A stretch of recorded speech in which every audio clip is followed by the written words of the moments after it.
নবী ডাক দিয়ে বলে, আবু বকর, গভীর রাতে মসজিদে নববীতে কেন নামাজে দাঁড়ায় যাবেন? আবু বকর বলেন, ইয়া রাসূলুল্লাহ, আল্লাহর আদালতে কেমনে যে দাঁড়াইয়া হিসাব দিব? ওই মালিকের পরিচয় তো আমি এখনো পাই নাই।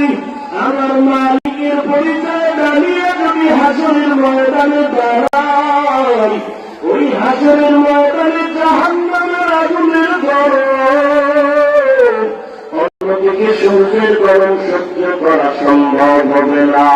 আল্লাহ তাআলার আগামী আওয়াজ দিয়ে বলবেন, লিমানিল মুলকুল ইয়াউম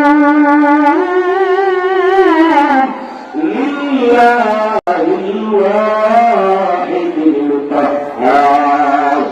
আল্লাহ বলবেন, আজকের রাজত্ব কারো রাজা বাদশারা।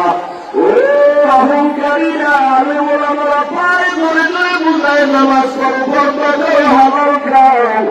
অহংকারী ভাব নিয়ে বলো নামাজ পড়ার দরকার নাই, রোজা রাখো না, পর্দা করো না। ওরে আমার মাওলাকে ছোট মনে করিও না। আমার আল্লাহ যত ভয়াবহ ততটাই ভয়ঙ্কর।